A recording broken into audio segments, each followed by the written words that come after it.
လောကကိုတေချာစဉ်းစားကြည့်လိုက်လို့ရှိရင်ဖြစ်ပေါ်လာပြီးတဲ့နောက်ပျက်စီးသွားတာတွေကြီးပဲတွေ့ကြမှာဖြစ်တယ်ပေါ့ဥဒယပယဆိုတာဖြစ်ပေါ်လာခြင်းနဲ့ပျက်စီးသွားခြင်း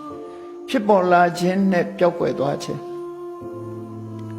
ဟုတ်မဟုတ်ကိုယ့်အကိုစဉ်းစားကြည့်ပေါ့လောကမှာဘုန်းကြီးတို့တွေမြန်မာနိုင်ငံမှာပဲကြည့်မြန်မာနိုင်ငံမှာဖြစ်ပေါ်လာချပြီးတဲ့နောက်မှာလူသားတွေဟာပျောက်ကွယ်သွားကြတယ်တရိခိတရာခေတ်လို့ခေါ်တယ်ဒီ400စုခေတ်ကိုကြည့်လိုက်မယ်ဆိုရင်တတပေါင်းမင်းတို့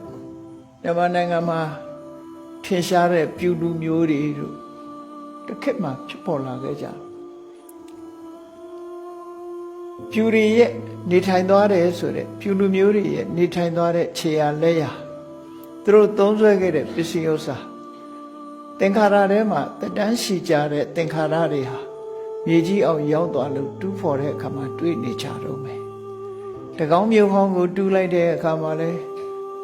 တကောင်းပြူတွေရဲ့ပြူလူမျိုးတွေသုံးဆွဲသွားတဲ့နေရာတွေသူတို့ရဲ့အသုံးဆောင်ပစ္စည်းတွေတည်ဆုံးသွားတဲ့အခါမြုပ်နှံခဲ့တဲ့အယိုးတွေဒါတွေဟာတူးဖော်လို့တွေ့ရှိနေကြဒါကဟလင်းဆိုတဲ့နေရာကိုကြည့်လိုက်ရွှေဘုံနာကဟလင်းဆိုတဲ့ရွာကြီးမှာလည်းပဲအဲ့တော့ပြူလူမျိုးတွေရဲ့ခြေရလက်ရတွေရှာဖွေလို့တွေ့နေတော့မှရှိတယ်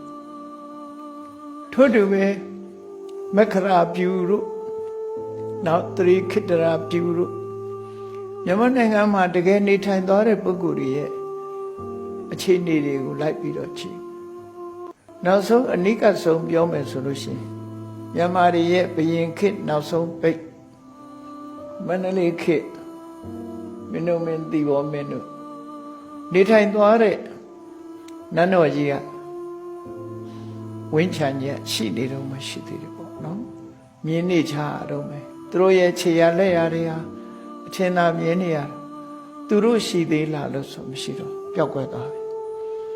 အဲ့ဒီလိုလူလောကကြီးဟာဒီဖြစ်ပေါ်လာသမျှအရာခတ်သိမ်းဟာပျောက်ကွယ်နေတာပဲဆိုတာမှန်ကန်တဲ့အမြင်တစ်ခုပဲဒါမှန်ကန်တဲ့အမြင်တစ်ခုတို့တွေလည်းတနေ့ကျရင်ပျောက်ဆုံးသွားတဲ့ထင်မှရောက်သွားကြမှာခုချိန်မှာတို့တွေဟာဖြစ်နေကြတယ်ဥဒယဖြစ်လာနေကြတယ်ပေါ်တက်လာကြတယ်ဝယပျောက်ဆုံးသွားကြမှာပျောက်ကွယ်သွားကြမယ်ပေါ်လာလိုက်ပျောက်ကွယ်သွားလိုက်ဆိုတဲ့လောကလောကကြီးရဲ့ဥရိယဘယံဖြစ်ပေါ်လာလိုက်ပျောက်ကွယ်သွားလိုက်ဆိုတဲ့အခြေအနေတွေကိုစင်ညာအတိညာနဲ့သိရှိနားလည်အောင်ကြိုးစားရမယ်